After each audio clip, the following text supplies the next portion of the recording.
गरीब बहू की कन्या पूजन। अरे सुमिता बहन सुनो तो सही।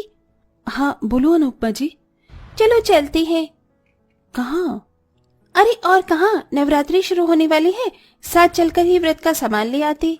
सुमिता अपनी पड़ोसन की बात सुनकर दुखी सी हो गई। उसके पड़ोस में वो औरत अभी कुछ दिनों पहले ही रहने आई थी, जिसकी वजह से उसे सुमिता के घर के बारे में कुछ भी पता नहीं था।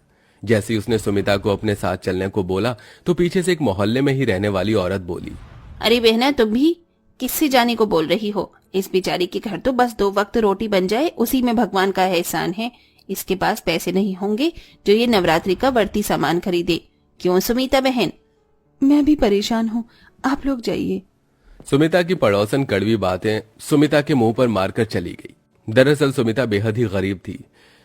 जितनी उसके अंदर जान थी उस हिसाब से वो बेचारी मेहनत तो करती थी, लेकिन कुछ खास उसके परिणाम सामने नहीं आते थे। लेकिन इस सब के बाद भी सुमिता अपने मन में माता रानी की सच्ची श्रद्धा रखती थी।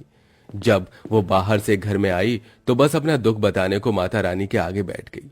उसने उनके सामने मिश्री का प्रसाद रखा और रोते हुए बोली, हे माता रानी, मैंने कभी अपनी जिंदगी या हालातों से शिकायत नहीं की, लेकिन ये लोग गरीबी का भी ताना बनाकर मुंह पर ही मार देते हैं। माना कि मैं गरीब हूँ, हाँ माना कि ये लोगों की तरह नवरात्रि की तैयारी नहीं कर सकती, लेकिन इस सब से कहीं ज्यादा मैं आपकी भक्त हूँ। मुझे भी नवरात्रि के व्रत रखने हैं, बस माँ मुझे हिम्मत देना। सुमिता काफी देर बैठकर अपना मन हल्का करती रही। उस वक्त उसकी सास और बेटा दोनों भीख मांगने के लिए मंदिर गए हुए थे। कुछ ही देर बाद 2-4 रुपए लेकर वो दोनों लौट आए और गरीब सुमिता ने उन्हें रूखी रोटी खाने को दी। सुमिता का पति चिराग दूसरे गांव में काम करता था, लेकिन उसका काम इतना ज्यादा मंदा हो चुका था कि वो भी वहां से कुछ नहीं भेज पाता था। सुमिता के ऊपर दुखों का मानो पहाड़ टूटा हुआ था। दोपहर में तो सभी ने किसी तरह रूखी रोटी को निगल लिया, लेकिन शाम को सुमिता के पास अपने बेटे और सास को खिलाने को कुछ नहीं था। वो बेचारी बस रसोई में बेसुध सी बैठी हुई अपनी खाली डलिया देख रही थी। अब मैं राज और माँ जी को क्या दूं? अब तो लगता है कि यही करना पड़ेगा। बेचारी सुमिता ने सूखी हुई रोटी के डिब्बे में देखा। उसमें एक रोटी सूखी हुई पड़ी हुई थी। सुमिता ने उसे ही निकाला और उसे पानी में डुबोया। अब ये रोटी नरम हो गई है, दे देती हूँ। राज, राज बेटा, ये ले तू और दादी माँ खा लो। माँ आप नहीं खाओगी? नहीं लल्ला, मुझे भूख नहीं है। ठीक है, तो मैं और दादी आपके लिए इस रोटी को बचा देंगे। जब आपको भूख लगी तब आप भी खा लेना। अपने छोटे से बेटे की इतनी फिक्र देखकर सुमिता की आंखें नम होने लगी। भगवान ने उन्हें कड़ी मुश्किलों में डाला हुआ था। नन्हे राज और उसकी कमजोर और बूढ़ी दादी ने उस सूखी रोटी को पानी से लगा लगा कर निगला और सुमिता तो भूखी ही सो गई। ऐसा पहली बार नहीं हुआ था जब उन्होंने ऐसा खाना खाया हो। ऐसे ही 2-4 दिन और गुजर गए और अब नवरात्रि लग चुकी थी। हर एक घर से हर एक औरत सभी नवरात्रि के लिए तैयार थी। सुमिता ने भी बिना कुछ खाए पिए और बिना किसी इंतजाम के व्रत कर लिया। बहू, एक तो वैसे ही शरीर में जान नहीं है और ऊपर से तू व्रत रख रही है। पागल है तू? ये व्रत वगैरह मत रख। हमारे पास इन व्रतों को रखने के लिए कुछ भी नहीं है। माँ, व्रत को करने के लिए जो सबसे जरूरी है वो मेरे पास है। क्या? श्रद्धा। माँ, श्रद्धा सबसे अहम और जरूरी है। अगर श्रद्धा है तो व्रत है, और नहीं है तो वो बस खुद को भूखा रखने से ज्यादा कुछ नहीं है। ठीक है बहू, अगर तुझे व्रत रखने ही है तो तू रख ले। मैं क्यों बेवजह तुझे रोकूं? अपनी सास की इजाजत पाकर सुमिता खुश हुई, लेकिन व्रतों के दौरान ना तो सुमिता के घर में कोई फल था और ना ही कोई और चीज। बस सिर्फ उसके यहाँ मिश्री रहती थी, जो भी वो माता रानी को भोग लगाने के लिए इस्तेमाल करती थी। सुमिता ने लगातार नवरात्रि के 5 व्रत बिल्कुल भूखे रहकर पूरे किए, लेकिन आज का छठा व्रत उसे मुश्किल पड़ने लगा, क्योंकि उसे घर का भी काम रहता था और साथ ही अपनी सास और बेटे का पेट भरने की चिंता भी। अभी भी सुमिता भूखी प्यासी मंदिर के बाहर से भंडारा लेने की लाइन में लगी हुई थी कि तभी वो चक्कर खाकर गिरने लगी। अरे नहीं, मेरा तो सर घूम रहा है। अरे अरे देखो भाइयों, इन बहन को क्या हुआ? अरे बहन उठो, क्या हुआ तुम्हें? अरे कोई पानी दो। वहां खड़े हुए लोगों ने उस गरीब की मदद की। पानी का छींटा पड़ने से सुमिता जागी और होश में आई। अरे बहन ठीक तो हो? क्या हुआ तुम्हें? कुछ नहीं, बस चक्कर आ गया। सुमिता को सभी ने एक साइड बैठा दिया और उसे भंडारे की प्लेट जल्दी से देकर वापस घर भेजा। गर्मी काफी ज्यादा थी, लेकिन इस गर्मी और अपने पेट को एक तरफ करते हुए मजबूर मां को घर से निकलना पड़ा। इसी तरह से परेशानियों में सुमिता की नवरात्रि गुजर गई और आज कन्या पूजन का दिन था।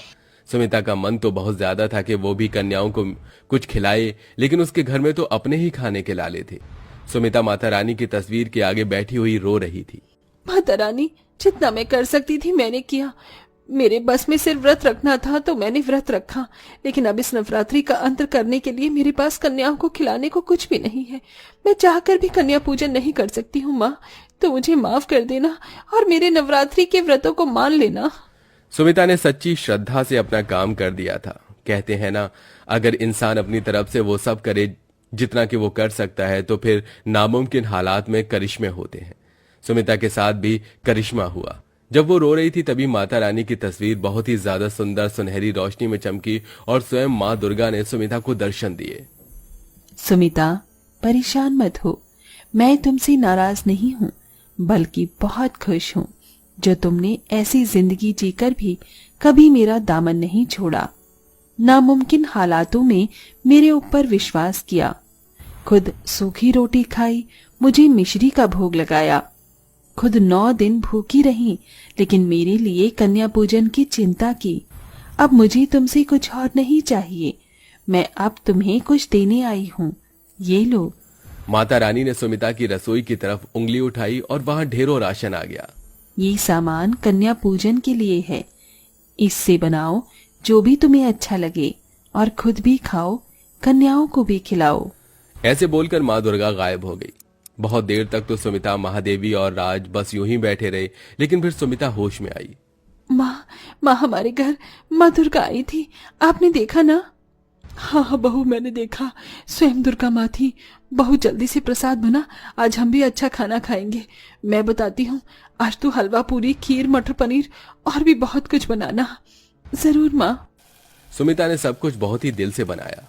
गरीब घर की रसोई में राशन आ जाना किसी खजाने से कम नहीं था।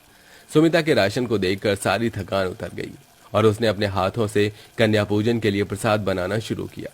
महादेवी घर घर जाकर कन्याओं को खाने के लिए बोल आई और सुमिता के छोटे से आंगन में भी रौनक हो गई। कितना स्वादिष्ट प्रसाद है। सुमिता काकी, एक कटोरी हलवा और मिलेगा? हाँ, जितना मर्जी उतना खाओ, मैंने बहुत बनाया है। मुझे और सब्जी दो सुमिता काकी, ये बहुत अच्छी है। लाओ, मैं देती हूँ। सुमिता ने भरपेट कन्याओं को प्रसाद खिलाया और उनके घर से जाने के बाद सुमिता, राज और महादेवी खाना खाने के लिए बैठे। तभी महादेवी का बेटा चिराग भी घर आ गया। अरे, आप सभी क्या खा रहे हैं अकेले अकेले?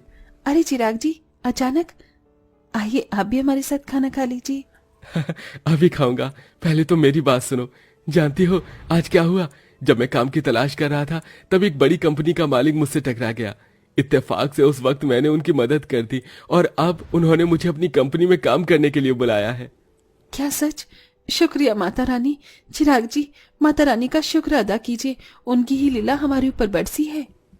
सुमिता ने सारी बात चिराग को बताई, जो भी आज के दिन हुआ था। सब कुछ सुनकर चिराग भी हैरान हो गया और बोला, तभी तो मैं कहूं कि जिस घर में मेरे खाने के लाले रहते थे वहां आज इतना राशन कैसे है?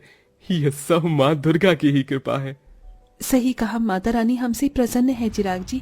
और सही कहते हैं लोग कि अगर सच्ची श्रद्धा हो तो एक ना एक दिन हालात बदल ही जाते हैं। बस हमें मुश्किलों को देखकर हार नहीं माननी चाहिए। सुमिता की बात सुनकर सभी ने हाँ में गर्दन हिला दी। एक ही सेकंड में सुमिता की किस्मत बदल चुकी थी। कल तक जिसका पति बेरोजगार था, आज वो एक बड़ी कंपनी से जुड़ गया। कल तक जिसके यहाँ खाने के भी लाले थे, उस औरत ने आज कन्या पूजन में 9 कन्याओं को भरपेट खाना खिलाया। लेकिन ये सब बस सुमिता की हिम्मत से ही हो पाया था। अब सुमिता की जिंदगी बदल चुकी थी और अब सब कुछ ठीक हो चुका था। वेल दोस्तों, आप कहां से हैं और आप भी क्या हमारी तरह नवरात्रि के फेस्टिवल को मनाते हैं? अपनी जगह का नाम कमेंट करके जरूर बताइए।